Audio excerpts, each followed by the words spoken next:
Hello students, welcome to UK campus. My name is Saurabh और हम लोग नरेशन की सीरीज अभी लेकर चल रहे हैं। हम उसी को कंटिन्यू करेंगे। प्रोबेबली आज आपकी लास्ट क्लास होनी चाहिए नरेशन की। ठीक, तो हमने नरेशन में फर्स्ट वीडियो से लेकर अभी तक change of persons, tenses, no change, ये सब देख लिया है।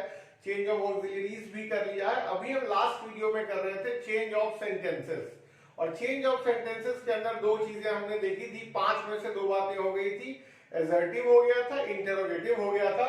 तो आपने देख ही लिया होगा, बोर्ड पे सामने लिखा हुआ इंपेरेटिव सेंटेंसेस। तो आज हम शुरू करेंगे इंपेरेटिव सेंटेंसेस से। ठीक, तो ध्यान रखिएगा, इंपेरेटिव सेंटेंस का मीनिंग जो होता है वो मैंने आपको लिख दिया है, कमांड, रिक्वेस्ट और एडवाइस। ठीक है, तो जिन सेंटेंसेस में आपको कमांड का फील आएगा या रिक्वेस्ट कर रहे हैं आप या कोई एडवाइस दे रहे हैं, तो उसी को हम कहते हैं इंपेरेटिव सेंटेंस। दो छोटे छोटे रूल्स हैं। ठीक, पहले वो देख लीजिए, उसके बाद सेंटेंस को हम एग्जांपल में करेंगे। सबसे पहली चीज है कि जो हमारा इन्वर्टेड कॉमा होता है, इन्वर्टेड कॉमा आप समझ ही गए। ये इन्वर्टेड कॉमा, जो कॉमा इन्वर्टेड कॉमा को हम अभी तक दैट से रिप्लेस करते थे, तो अब जो इन्वर्टेड कॉमा है वो टू से रिप्लेस किया जाएगा। ध्यान रखिएगा, अब क्या करना है, जहां हम दैट लगाते थे वहां हम टू लगा देंगे। और दूसरी बात कि जो हमारा रिपोर्टिंग वर्ब होगा, एसर्टिव सेंटेंसेस में ये दैट के अकॉर्डिंग चलता था। इंटरोगेटिव सेंटेंसेस में इफ या वेदर के अकॉर्डिंग करते थे हम लोग, वहां आस्क लगा लेते थे। ठीक, डिमांडेड लगा लेते थे, इंक्वायर्ड लगा लेते थे, वांटेड टू नो लगा लेते थे। तो अब जो हमारा रिपोर्टिंग वर्ब है यहां, अब ये किसके अकॉर्डिंग चलेगा, आपको लगे कि कमांड दिया जा रहा है तो कमांडेड लिख दीजिएगा। आपको लगे रिक्वेस्ट की जा रही है तो रिक्वेस्टेड लिख लेंगे। और आपको लगे कोई सलाह दी जा रही है तो एडवाइज्ड लिख देंगे। वहां पर ध्यान क्या देना है कि एडवाइस के नाउन में सी होता है, वर्ब में एस होता है, बस इतना ही ध्यान रखना है, कंफ्यूज नहीं होना है। तो दो बातें क्या क्या आपको ध्यान में रखनी है। पहला कि inverted comma gets replaced by to. ठीक, दैट की जगह आप टू लगा देंगे। और दूसरा जो हमारा रिपोर्टिंग वर्ब होगा, कॉमा के लेफ्ट साइड वाला जो रिपोर्टिंग वर्ब है, अब वो किसके अकॉर्डिंग चलेगा, कमांड लिखिए, रिक्वेस्टेड लिखिए या एडवाइस लिखिए। और मैं आपको एक रामबाण दे देता हूं, कुछ ना समझ में आए अगर, तो आस्क इकलौता ऐसा वर्ब है जिसका मतलब कहना, डांटना, पूछना, सुनना सब कुछ होता है। लेकिन आपको चिंता करने की जरूरत नहीं है, क्योंकि एसएससी वाले एग्जाम में आपको 4 ऑप्शंस मिलते हैं, आपको सिर्फ चुनना होता है वहां पे। तो ऑप्शन में कमांडेड देते हैं, रिक्वेस्टेड देते हैं, वो आप ध्यान रखिएगा। तो चलिए मैं दो छोटे छोटे सेंटेंसेस पहले बोर्ड पे लिख देता हूं, फिर उसको मैं सॉल्व करके समझाता हूं। चलिए, अब 3 सेंटेंसेस मैंने लिखे हैं इंपेरेटिव सेंटेंस के, जो हम अब सॉल्व करने जा रहे हैं। ठीक, और वो जो मैंने आपको रूल दो छोटे छोटे इंपॉर्टेंट पॉइंट समझा रहे थे वो मैंने शॉर्टकट में लिख दिया है। इन्वर्टेड कॉमा वाले को टू से रिप्लेस करना है, और से, सेड वगैरह जो भी रिपोर्टिंग वर्ब होगा वो चलेगा कमांड, रिक्वेस्ट और एडवाइस के अकॉर्डिंग। ठीक है, बाकी आपको ऑप्शंस तो मिलेंगे, तो घबराने वाली कोई बात है ही नहीं। देखिए, पहला सेंटेंस कहता है कि the teacher said to the students keep quiet. ठीक, अब यहाँ पे क्या आपको समझ में आ रहा है, या तो डांट रहा होगा या रिक्वेस्ट भी कर सकता है, तो थोड़ा कंफ्यूजन है। तो अभी तो हमारे पास ऑप्शंस नहीं है, हम एक काम करते हैं, जो हमारा रामबाण है उसी से काम चला लेते हैं। ठीक, यहां क्या हो जाएगा कि द टीचर, अब यहां पे आप लिख सकते हैं ऑर्डर्ड या सजेस्टेड या एडवाइज्ड, लेकिन कंफ्यूजन वाला स्टेट है, इसलिए मैं आस्क लिख देता हूं। यहां आस्क मतलब पूछना नहीं है, कहना है, डांटना ही है कि the teacher asked the students, the teacher asked the students. अब क्या ध्यान देना है, हमें दैट नहीं लगाना है, हमें क्या लगाना है, टू लगाना है। तो to keep quiet, to keep quiet. कोई मेहनत नहीं, कोई ज्यादा परेशानी नहीं, दो सिर्फ छोटी छोटी चीजें हैं। पहला कि रिपोर्टिंग वर्ब किसके अकॉर्डिंग चेंज हो रहा है, ऑप्शन आपको मिल ही जाएगा। और दूसरा कि हमें कॉमा, इन्वर्टेड कॉमा की जगह क्या करना है, टू लगा देना है। ठीक, आइए दूसरा सेंटेंस देखते हैं। She said to me have a cup of coffee. ठीक, यहां भी आप आस्क से काम चला सकते हैं, लेकिन आप किसी को कुछ पूछ रहे हैं, इसका मतलब आप रिक्वेस्ट कर रहे हैं, तो यहां पे मैं रिक्वेस्टेड लिख देता हूं, शी रिक्वेस्टेड मी टू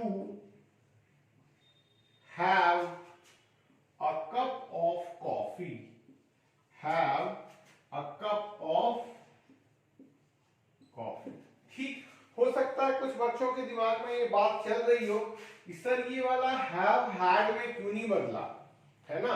तो ये ध्यान रखिएगा, टू के बाद, ये टू के बाद हमेशा वर्ब की फर्स्ट फॉर्म आती है, टू के बाद हमेशा वर्ब की फर्स्ट फॉर्म आती है, इसलिए हमने हैव को हैव ही रखा और कीप को कीप ही रखा, हमने केप्ट नहीं किया, हम पास्ट में नहीं ले गए। ठीक, ध्यान क्या रखना है आपको कि टू के बाद आपको वर्ब के फर्स्ट फॉर्म को मेंशन करना है।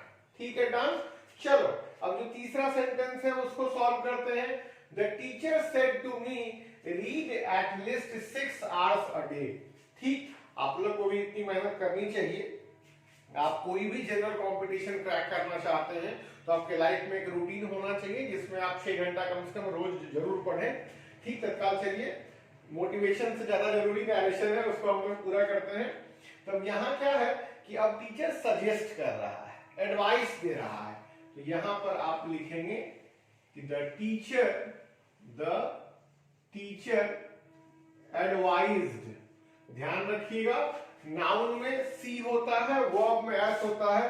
द टीचर एडवाइज्ड मी, और कॉमा को, इन्वर्टेड कॉमा को आप रिप्लेस करेंगे टू से, टू, और इसके बाद वर्ब की फर्स्ट फॉर्म ही रहेगा, टू रीड एट लीस्ट, जो बाकी सजेशन है एज इट इज लिख दिए जाए, 6 hours a day. The teacher advised me to read at least 6 hours a day. ध्यान देने वाली बात क्या क्या थी? बस दो चीजें, कॉमा इन्वर्टेड कॉमा की जगह 2 लगा लीजिए। ठीक है, कॉमा इन्वर्टेड कॉमा को 2 से रिप्लेस कर लीजिए, और सेट जो आपका रिपोर्टिंग वर्ब है वो किसके अकॉर्डिंग चलेगा? कमांड रिक्वेस्ट के अकॉर्डिंग चलेगा। और ये भी ध्यान रखना है कि 2 के बाद हमेशा वर्ब की फर्स्ट फॉर्म लगानी है। ठीक, तो लीजिए इसका फटाक से स्क्रीनशॉट, इसमें भी कुछ चीजें रहती हैं, उसको आगे डील करते हैं। अब इंपेरेटिव में छोटी सी कैटेगरी है, नेगेटिव इंपेरेटिव सेंटेंसेस। ठीक, ये भी जानना बहुत जरूरी है, बातें उतनी ही हैं, आपको कुछ भी नया नहीं करना है। यहां पर बस करना क्या है कि चूंकि ये नेगेटिव है, जब आप कॉमा इन्वर्टेड कॉमा को हटाएंगे तो वहां टू की जगह आप नॉट टू लगा लीजिएगा। बस इतना ही आपको ध्यान देना है। और इसमें एक और बात आएगी, वो मैं आगे आपको समझाऊंगा, अभी पहले इसके कुछ एग्जांपल्स कर लेते हैं, वो बहुत इंपॉर्टेंट है। और एसएससी सीजीएल हो या DSSB हो या रेलवे या LIC के एग्जाम, आपको ये वाले सेंटेंसेस जरूर देखने को मिलेंगे। पहले मैं कुछ छोटे छोटे सेंटेंस लिख के आपको समझाने की कोशिश करता हूं। पहला सेंटेंस देखिएगा, he said to me, comma, inverted comma start, do not open the door। पहले आप ये एग्जांपल समझ ले, फिर इसी के बेसिस पे 2 सेंटेंसेस हम लोग और प्रैक्टिस करेंगे। ठीक, अब देखिए क्या कहता है। अभी तक जो आपके पास सेंटेंसेस थे उस पर नॉट नहीं आता था, मैं इंपेरेटिव की बात कर रहा हूं, जो सेंटेंसेस अभी हमने किए हैं। अब यहां पर नॉट है, मतलब क्या है कि ये सेंटेंस नेगेटिव इंपेरेटिव है, जो हमारा रिपोर्टेड स्पीच है वो नेगेटिव इंपेरेटिव है। तो देखिए इसका चेंज क्या करना है। आप ये तो समझ ही गए हैं कि गेट खोलने आप कह रहे हैं, है ना? किसी जूनियर को बोलेंगे तो ऑर्डर देंगे, साथ वाले को बोलेंगे तो प्लीज यार थोड़ा ओपन कर दो ना, या आप बड़ों को बोलेंगे घर में तो आप रिक्वेस्ट करेंगे। तो जहां वर्ब्स के मामले में कंफ्यूजन आ जाए वहां आस्क से काम चला लीजिएगा। इसका चेंज कैसे होगा कि ही आस्क्ड मी। अब यहीं पे हम लोग टू लगाते थे, लेकिन चूंकि ये नेगेटिव सेंटेंस है तो हमें क्या करना है? नॉट टू लगाना है। He asked me not to open the door. He asked me not to open the door। बस इतनी ही बात है, आपको ज्यादा बिल्कुल परेशान नहीं होना है। आपको टू की जगह नॉट टू लगाना है। मैं छोटे छोटे दो और सेंटेंसेस आपके लिए लेता हूं। जैसे ये फर्स्ट था, सेकेंड एग्जाम्पल देखिएगा। She said to me, she said to me, comma inverted comma start, do not disturb. ठीक, डू नॉट डिस्टर्ब। अब इसको आप कैसे चेंज करेंगे? बिल्कुल वैसे जैसे हमने फर्स्ट सेंटेंस चेंज किया, कुछ भी नहीं करेंगे। अब यहां पर दिल करे तो ऑर्डर्ड लिख लीजिएगा, है ना। वैसे आपको ऑप्शंस मिलेंगे तो कोई दिक्कत वाली बात ही नहीं है। ध्यान बस इतना देना है कि कॉमा इन्वर्टेड कॉमा को हमें नॉट टू से रिप्लेस करना है। तो क्या करिएगा? शी आस्क्ड मी, अब not to, comma inverted comma की जगह not to disturb her, not to disturb. ठीक, ध्यान रखिएगा आपको करना क्या है कि कॉमा इन्वर्टेड कॉमा को रिप्लेस करके सिर्फ नॉट और टू लगा देना है। और ये जो वर्ब है आपका रिपोर्टिंग वर्ब, ये रिपोर्टिंग वर्ब किसके अकॉर्डिंग चलेगा? कमांड भी लिख सकते हैं, ऑर्डर्ड भी लिख सकते हैं, एडवाइज्ड भी लिख सकते हैं, रिक्वेस्टेड भी लिख सकते हैं। आपको ऑप्शंस मिलेंगे तो आपको कुछ भी नहीं लिखना, लेकिन जब प्रैक्टिस करेंगे कंफ्यूजन लगे तो आप आस्क से काम चला लीजिएगा, इसके अंदर सारे मीनिंग आ जाते हैं। ठीक, डन। चलिए एक छोटा सा सेंटेंस मैं आपको लिख के दे रहा हूं, वो चेंज करके अब आप मुझे देंगे। तीसरा सेंटेंस है आपके लिए कि the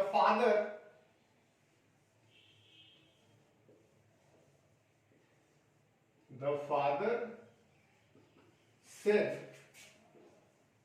to the child,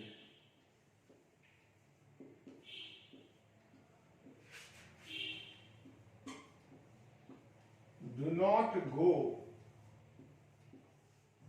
near the dog। चलिए मैं आपको 2 सेकंड देता हूं, आप इसको फटाफट चेंज करके दें। क्या आंसर आए भाई आप लोगों के? देखिए इसमें करना क्या था, बहुत सिंपल सी कहानी थी, कोई खास मेहनत की बात नहीं है। द फादर, अब सेड को आप एडवाइज्ड में चेंज कर लें या आस्क में चेंज कर लें। हर बार आस्क आस्क नहीं अच्छा लगेगा, तो मैं लिख देता हूं advised the child, advised the child. फिर से क्या हो जाएगा? Not to go near the dog, not to go near the dog। ठीक, ये बातें आ गई समझ में। लेकिन इसमें एक बहुत इंपॉर्टेंट चीज है, 3 वर्ब्स है। उन 3 वर्ब्स की मैं चर्चा अभी करता हूं, आप लोग पहले इसको नोट डाउन कर लें, ठीक है, या स्क्रीनशॉट लें, जो आपको अच्छा लगे। मैं हट जाता हूं, आप स्क्रीनशॉट लें, नोट डाउन करें, जो ठीक लगे। उन 3 वर्ब्स की चर्चा अभी हम करेंगे सेम कैटेगरी में, और एक सेंटेंस एक एग्जांपल के बिहाफ पे मैं तीनों वर्ब आपको समझाता हूं।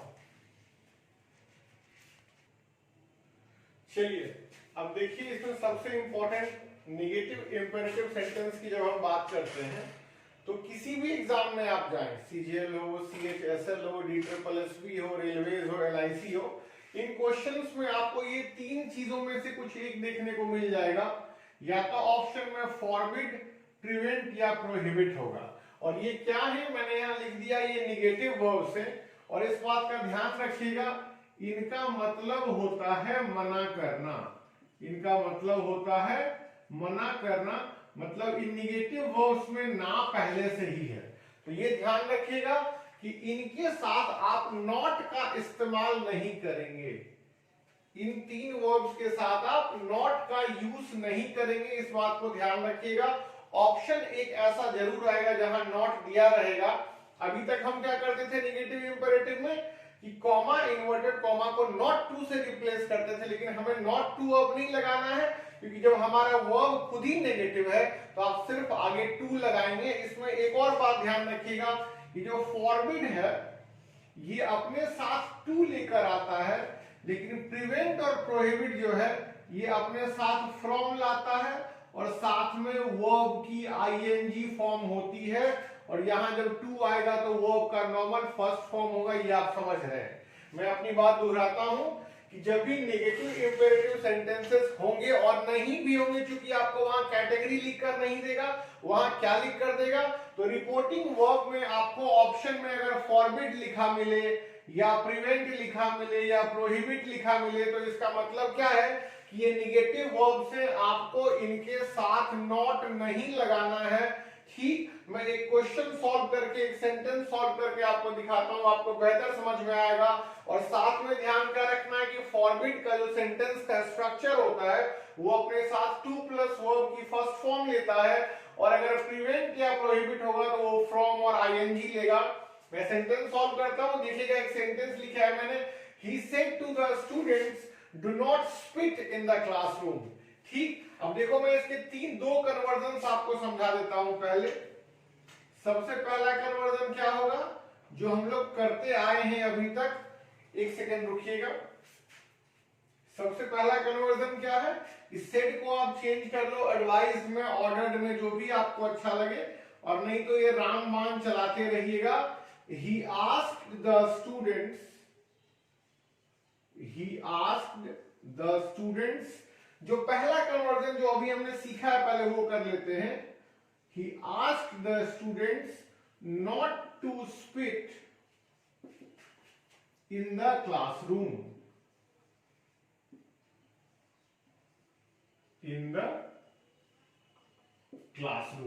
ये वो कन्वर्जन है जो अभी थोड़ी देर पहले हमने देखा था कि निगेटिव इंपेरेटिव सेंटेंस में टू की जगह हम क्या करते हैं, यहां पर हम नॉट टू लगा देते हैं। ठीक, लेकिन मान लीजिए अगर ऑप्शन में आपको निगेटिव वर्ब्स मिल जाए तो सेंटेंस का स्ट्रक्चर कैसा होना चाहिए वो देख लीजिएगा। अब पहले मैं इसको लेता हूं फॉरबिड को। मान लीजिए ऑप्शन में दिया हुआ है कि ही फॉरबिड द चिल्ड्रन या द स्टूडेंट्स, जो भी ऑप्शन आपके पास हो ऑब्जेक्ट के रूप में वो अपना डाल लीजिएगा, वैसे आपको सिर्फ वहां इनसर्कल ही करना है। ही फॉरबिड द स्टूडेंट्स, अब यहां हम नॉट टू नहीं लगाएंगे, अब क्या करेंगे, he forbid the students to spit in the classroom, to spit in the classroom. बहुत बारीकी से और बहुत ध्यान से समझिएगा इस बात को। हमने यहाँ पे आपको बोलने में जरूर अटपटा लगेगा कि he forbade the students to spit in the classroom, मतलब क्या थूकने बोल रहा है क्या? नहीं, forbade का मतलब होता है मना कर रहा है, इसलिए यहाँ पे हमने नॉट नहीं लगाया क्योंकि डबल नेगेटिव फिर पॉजिटिव बन जाता। ठीक, तो क्या बात हुई कि जब अगर आपका रिपोर्टिंग वर्ब अगर forbade है तो क्या देखना है, आगे में नॉट नहीं होना चाहिए। ठीक, डन। अब देखिए मैं इसका कन्वर्जन दिखाता हूं प्रिवेंट और प्रोहिबिट से। अब क्या हो जाएगा कि ही प्रिवेंटेड, या यहीं पे मैं ऑब्लिक मार के प्रोहिबिटेड भी लिख देता हूं, एक सेंटेंस लिखने से बच जाएंगे हम लोग। या प्रोहिबिटेड किसको, द स्टूडेंट्स। ठीक, और मैंने आपको यहां पे क्या समझाया, जब आपका रिपोर्टिंग वर्ब प्रिवेंट या प्रोहिबिट होगा तो सेंटेंस का स्ट्रक्चर फ्रॉम और आईएनजी वर्ब के अकॉर्डिंग चलेगा। मतलब अब हमें यहाँ पे टू प्लस वर्ब की फर्स्ट फॉर्म नहीं लगानी है, तो क्या लगा देंगे, from spitting in the classroom, from spitting in the classroom. बहुत ध्यान से देखिएगा, हमें कोई कंफ्यूजन नहीं पालना साथ में। ये फॉरबिड भी हमारा नेगेटिव वर्ब था तो टू नहीं लगाया, और प्रिवेंटेड और प्रोहिबिटेड भी हमारा नेगेटिव वर्ब है, तो यहां भी हम टू, यहां भी सिर्फ फ्रॉम लगाएंगे, नॉट नहीं लगाएंगे। बात आ रही है समझ में। और इंपॉर्टेंट क्या है, जब हम फ्रॉम से कनेक्ट करेंगे तो हमें वर्ब की आईएनजी वाली फॉर्म लगानी है, वर्ब की आईएनजी वाली फॉर्म लगानी है, फर्स्ट फॉर्म नहीं लगानी है। इस बात को बहुत ध्यान से समझ लीजिएगा। मैंने तीनों कन्वर्जन आपके सामने लिख दिए हैं। एक जो बेसिक कन्वर्जन होता है निगेटिव इंपेरेटिव में, जहां हम नॉट टू लगाते हैं। दूसरा, अगर आपके पास वर्ब के रूप में फॉरबिड दिया गया होगा तो सिर्फ टू लगाएंगे चूंकि ये निगेटिव वर्ब है, और तीसरा या तो प्रिवेंटेड होगा या प्रोहिबिटेड होगा, ये भी निगेटिव वर्ब है, अपने साथ नॉट नहीं लेंगे लेकिन ये अपने साथ फ्रॉम लेंगे और वर्ब की आईएनजी फॉर्म लेंगे। ठीक, डन, बात आ गई समझ में। चलिए आप इसका स्क्रीनशॉट ले लीजिए। इसके बाद हम लोग क्या करेंगे, दो छोटी छोटी चीजें बच गई, एक ऑप्टेटिव सेंटेंस, दूसरा एक्सक्लेमेटरी सेंटेंस। बहुत सिंपल, बहुत आसान है, दोनों के तीन तीन एग्जांपल देख लीजिए, काम करता। चलिए अब बारी ऑप्टेटिव सेंटेंसेस की।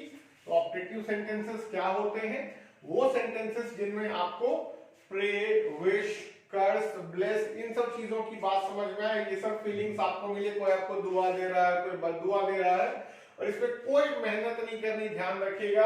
इन सब में सिर्फ एक ही चीज आपको काम आएगी, वो है एक मोडाल जिसको आप माइट के नाम से जानते हैं।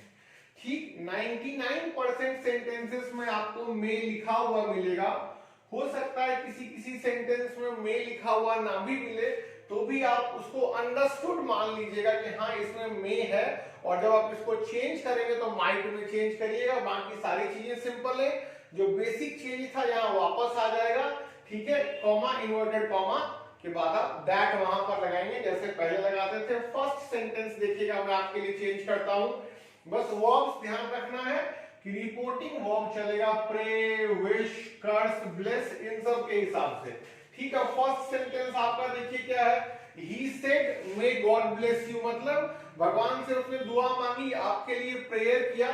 इसको कैसे चेंज करिएगा कि he prayed that, he prayed. अब यहां ये वापस आ जाएगा, जो हम लोग एजर्टिव सेंटेंसेस में कॉमा, इन्वर्टेड कॉमा को दैट से रिप्लेस करते थे। ठीक, he prayed that God, अब में चेंज हो जाएगा अपने पास्ट में, ये आप समझ रहे हैं। पूरे ऑप्टेटिव में आपको सिर्फ यही काम आएगा, माइट, तो गॉड माइट ब्लेस। अब रुक जाइएगा, अब मैंने आपको फर्स्ट वीडियो में समझाया था कि वैसे तो यू चेंज होता है ऑब्जेक्ट के अकॉर्डिंग, लेकिन अगर ऑब्जेक्ट ना दिया रहे तो यू ही के हिसाब से बदलता है। तो गॉड माइट ब्लेस हिम कर दीजिएगा आप यहां पर। क्यों? क्योंकि यहां पर ऑब्जेक्ट नहीं दिया गया है। बात आई समझ में? कुछ नहीं करना है, सेंटेंस के थीम को समझना है कि भैया प्रे कर रहा है, विश कर रहा है, कर्स कर रहा है ना। और वैसे भी आपको ऑप्शंस दिए होंगे, मैं हर सेंटेंस में ये बात दोहराता हूं आपके लिए, तो परेशान होना ही नहीं है। आपको मोटा मोटा क्या समझना है कि कॉमा, इन्वर्टेड कॉमा दैट से रिप्लेस हो जाएगा और में माइट में बदल जाएगा। और मैंने एक सेंटेंस वो भी लिया है जहां में नहीं है, लेकिन फिर भी जब हम इसको चेंज करेंगे तो माइट वहां मेंशन करेंगे, बताता हूं कैसे। ठीक, पहले एक और सेंटेंस उठा लें। अब देखिए माँ क्या करेगी, माँ आपको ब्लेसिंग्स देगी, तो यहाँ पे आप लिखेंगे अब जो आपका वर्ब होगा वो क्या होगा कि mother blessed me, mother blessed me that. ठीक है, अब यू चेंज हो जाएगा मी के according, that I might live long. बात आ गई समझ में? किन किन चीजों को ध्यान देना था कि सेड को हमने चेंज कर दिया ब्लेस के अकॉर्डिंग, क्योंकि माँ हमें दुआएं दे रही है। कॉमा, इन्वर्टेड कॉमा ये बदल गया दैट में, ठीक, और में बदल गया माइट में। ठीक है, ये ध्यान रखिएगा। इंटरोगेटिव सेंटेंसेस में मैंने आपको बोला था, फिर से एक बार दोहरा दूं ये बात, जैसे ये ऑप्टेटिव सेंटेंसेस आप देख रहे हैं, यहां में स्टार्टिंग में है, लेकिन जब मैं चेंज कर रहा हूं तो माइट को सब्जेक्ट के बाद लिख रहा हूं। इस बात का आप भी ध्यान रखिएगा कि नॉर्मल एडजेक्टिव सेंटेंस का रूल यहां फॉलो होगा, जो वर्ब है वो सब्जेक्ट के बाद आएगा। ठीक, जैसा इंटरोगेटिव में था वही कहानी यहां भी है। अब जरा इस सेंटेंस को पढ़ें कि the audience said long live the prime minister। यहां पर मे जो है वो साइलेंट है। ये एक्चुअल सेंटेंस क्या है कि the audience said may the prime minister live long। may the prime minister live long का शॉर्ट हो गया long live the prime minister। अब आप इसको कैसे चेंज करेंगे, तो ऑडियंस क्या करेगी, वो भी प्रे करेगी। देखिए जरा प्रे कर लेते हैं, audience, the audience prayed that। अब बिल्कुल जैसे नॉर्मल एडजेक्टिव सेंटेंस होता है वैसा ही हो जाएगा, that the prime minister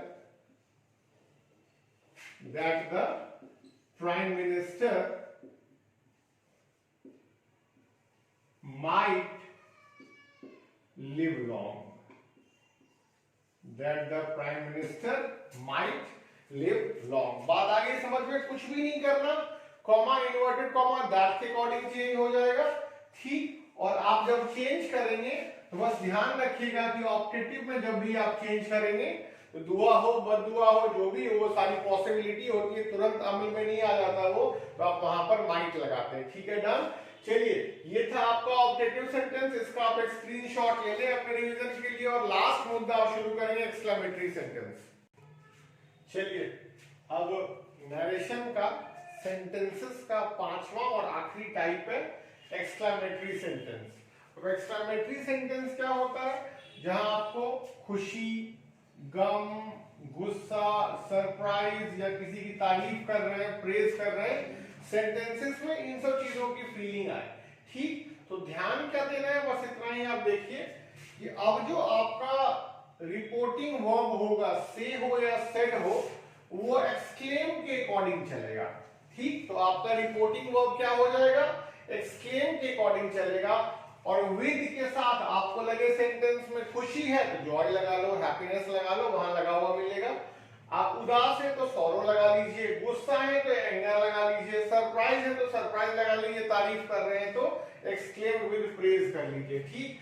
बाकी कुछ भी नहीं बदलना आपको, बस ध्यान रखिएगा ये नॉर्मल सेंटेंसेस की तरह ही ये चेंज होंगे, ठीक। चलिए, मैं आपको एक एक करके सेंटेंस करवाता हूं, और यहां भी कॉमा इन्वर्टेड कॉमा दैट में ही चेंज होगा। अब देखो, फर्स्ट सेंटेंस है they said bravo we have won the match, खुशी की बात है। अब क्या हो जाएगा इसका आंसर कि दे एक्सक्लेम्ड, अब खुशी की बात है तो with Joy, they exclaimed with Joy. अब क्या करना है, जब आपने खुशी की बात शेयर कर दी, जो एक्सक्लेमेटरी वर्ड्स हैं ये हट जाएंगे। अब आपको इनडायरेक्ट स्पीच में ब्रावो वगैरह नहीं लिखना है, ठीक। अब क्या करना है, यहां सब्जेक्ट वी है, वी फर्स्ट पर्सन है, ये सब्जेक्ट के अकॉर्डिंग चेंज हो जाएगा, तो वी की जगह हम लिखेंगे दे। यहां तक कोई परेशानी नहीं होनी चाहिए आपको। और हैव वॉन है मतलब प्रेजेंट परफेक्ट है, ये चेंज होकर चला जाएगा पास्ट परफेक्ट में, तो they had won the match। समझिएगा क्या करना है आपको रिपोर्टिंग वर्ब को एक्सक्लेम के अकॉर्डिंग चलाना है, और सेंटेंस में जैसी फीलिंग होगी, क्या क्या फीलिंग हो सकती है मैंने कुछ उसमें से मेंशन कर दिया है, खुशी हो, गम हो, गुस्सा हो, नाराजगी है, तारीफ है, जो भी है आपको एक्सक्लेम के साथ जोड़ देना है। इस सेंटेंस में खुशी थी तो मैंने जॉय लिख दिया, आपको हो सकता है ऑप्शन में हैप्पीनेस भी लिखा है, कोई दिक्कत नहीं, दे एक्सक्लेम्ड विद जॉय, ठीक। इसमें दैट लिखना छूट गया है तो आप यहाँ पे दैट लिख लीजिएगा, दैट लिखना है, मेरे से मिस हो गया, ठीक। They exclaimed with joy that, we change हो जाएगा, दे के according that they had won the match, that they had won the match. जो छूट गया मैं उसको रेड में कर देता हूं ताकि आपको ध्यान रहे, ये इंपॉर्टेंट है, ये ऑप्शन में आएगा ही आएगा। They exclaimed with joy that they had won the match. चलिए, अब दूसरा सेंटेंस आपके लिए पढ़ता हूं, he said well done you have stood first. अब क्या बात है भैया, अब तारीफ चल रही है, वे अपलॉड कर रहे हैं आप किसी को। अब यहां क्या हो जाएगा, ही exclaimed with praise, ठीक। अब जब आपने प्रेज लिख दिया तो आपको वेल डन लिखने की जरूरत नहीं है, प्रेज दैट। अब देखो, वैसे तो सेंटेंस कह रहा है यू, तो अगर आप खुद को कंसीडर करेंगे तो आई लिख लेना, और नहीं तो ऑप्शन आपको मिल ही जाएगा। और आप ये जानते ही हैं कि जब ऑब्जेक्ट ना दिया रहे तो यू को ही में चेंज कर देते हैं, और मान लीजिए किसी भी ऑप्शन में ही ना हो तब आप आई पर चले जाइएगा, ठीक। तो ही, अब हैव स्टूड है ना, ये हैव चला जाएगा हैड में, तो ही हैड स्टूड फर्स्ट, तो आपका पूरा कन्वर्जन क्या हो गया, he exclaimed with praise। ध्यान रखिएगा, क्या ध्यान रखना है आपको कि he exclaimed with praise से चला गया exclaimed के अकॉर्डिंग, और well done मतलब तारीफ की बात चल रही थी, तो यहाँ हम with praise लिख लें, ऑप्शन में with applause भी आ सकता है, ठीक। that he had stood first, subject कैसे चेंज होगा ये देख लेना है, have had में चला जाएगा ये देख लेना है, बाकी सारी कहानी वही है, कॉमा इन्वर्टेड कॉमा चेंज हो जाता है that, ठीक डन। चलिए एक आखिरी सेंटेंस लेते हैं और नरेशन को हम यही कंप्लीट करते हैं, ठीक है। पहले चेंज कर लेते हैं फिर कुछ बातें कर लेंगे। अब देखो कंफाउंड कर रहा है मतलब किसी पे तोहमत लगा रहा है, कर्स कर रहा है, गुस्सा हो रहा है, तो लिखिएगा कि he exclaimed with anger, he exclaimed with anger, वो गुस्से में चिल्लाया, confound you, तोहमत है तुम पे, that, और फिर वही बात ध्यान रखिएगा, अगर ऑप्शन में ही ना हो तब आई पर जाइएगा, वरना ही पर ही जाइएगा, that he had, बाकी सारी चीजें वही रहेंगी, वर्ब का थर्ड फॉर्म वर्ब का फोर्थ फॉर्म ही रह जाएगा, he had spoiled everything, ठीक। ये ध्यान देना था क्या आपको कि अब यहाँ बात गुस्से की है तो विद एंगर लगा दिया, कॉमा इन्वर्टेड कॉमा की जगह दैट लगा दिया, यू ही में चेंज हो गया, दोहरा दूं आई होगा तो आई समझ के कर लीजिएगा, क्योंकि एक्सक्लेमेटरी सेंटेंस में नॉर्मली माना जाता है कि जो सामने है उसी से बात चल रही है ना, और हैव चेंज हो गया, हैड में मतलब प्रेजेंट परफेक्ट चेंज हो गया पास्ट परफेक्ट में, ठीक है बच्चों। तो ये था नरेशन आपके लिए। इन टोटल मुझे लग रहा है 5 वीडियोस बनी है, आप पांचों वीडियो को आराम से देखिएगा तो नरेशन का आपको 90% क्वेश्चंस जरूर इसमें सॉल्व हो जाएंगे। कुछ छोटी छोटी चीजें इसमें रहती हैं अभी जो मैं क्वेश्चंस के हिसाब से धीरे धीरे आपके पास लाऊंगा, ठीक। और पांचों वीडियो को देखने के बाद अगर आपको वीडियो पसंद आए या आपको लगे कि आप और भी फ्रेंड्स को शेयर कर सकते हैं जिनको मदद मिलनी चाहिए, तो please do like, share and subscribe. Thank you so much.